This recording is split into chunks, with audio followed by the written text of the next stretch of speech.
परम पूज्य गुरुदेव अध्यात्म के प्रतिमूर्ति थे। गुरुदेव भारत के प्राचीन आध्यात्म तत्व दर्शन एवं अध्यात्म के मूर्तिमान और प्रतिनिधित्व करते हुए अवतरित हुए। वे जानते थे कि वाणी और लेखनी के माध्यम से प्रचार और शिक्षण का कुछ असर तो होता है, उसकी आवश्यकता ही रहती है, पर उतने भर से काम नहीं चल सकता।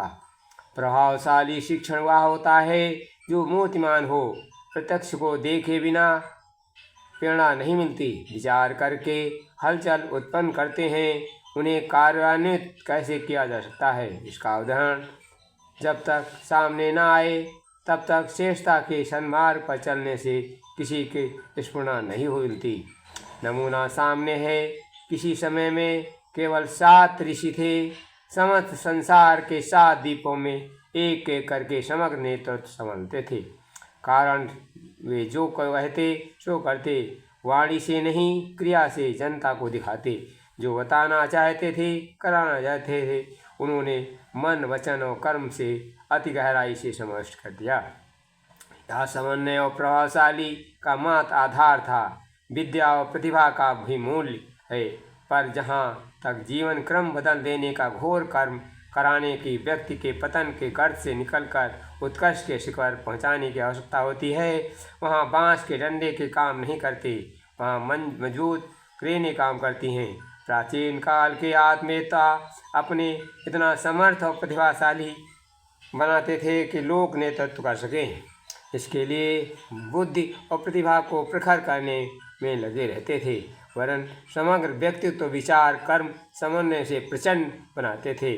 भारतीय तत्वज्ञान के विश्वव्यापी गौरव गरिमा प्रभावशाली सफलता का मूल कारण यह था कि अपने व्याख्यानों को अपने जीवन में प्रयोगशाला में सिद्ध करके दिखाते थे। आज वह क्रम टूटा हुआ दर्शन भी बन बैठा है। अब केवल चर्चा ही शेष रह गई। सामान्य स्तर पर जनता के मन में तथाकथित अध्यात्मवादियों और धर्म धर्मेंद्रों के आचरण को देखकर अरुचित बन गई है। दंभ छल प्रपंच भ्रांति के बहकावे के आधार पर कोई चीज देर तक नहीं ठहरी रहती। ढोल के पोल आखिर तो विदित हो जाती हैं।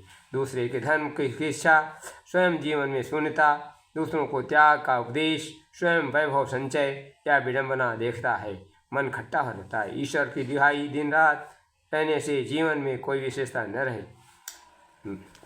मित्रों, हमारे परम पूज्य गुरुदेव ने कहा है, पिछले 1000 वर्षों की धर्म ध्वजाएं तो खूब उड़ाई, जितने पंथ संप्रदाय देश में उभरे और प्राय सभी 1000 वर्ष तक उत्पादन हुआ। सिद्ध महात्माओं की पहाड़ इतनी इन दिनों आई, देश पर दलित भी इन्हीं दिनों हुआ।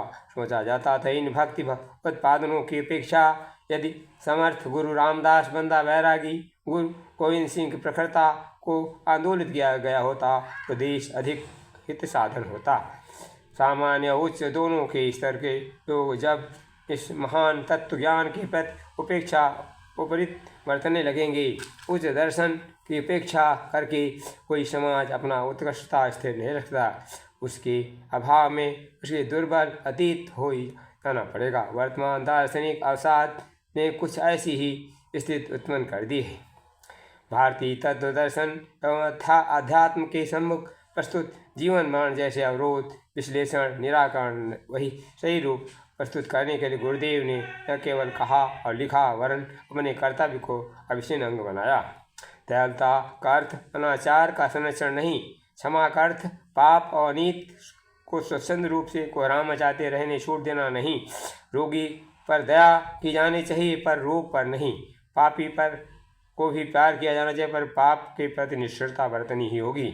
संत की भी पूजा, कसाई की भी पूजा, पुण्य की भी जय और पाप की विजय, ऐसे समदर्शन व्यक्ति तो दार्शनिक भूल भुलैया में उलझ कर संसार का सर्वनाश ही कर देगा। गुरुदेव ने अपने जीवन क्रम में उन्हीं तत्वों का स्थान दिया, उनमें इतनी अति और योद्धा तत्व पूरी तरह जुड़ा हुआ था। एक तुम ही आधार सद्गुरु, एक तुम ही आधार, जब तक मिलो न तुम जीवन में, शांति कहाँ मिल सकती मन में, खोज फिरा संसार, सद्गुरु एक तुम ही आधार। बोलो भाई गुरुदेव की जय।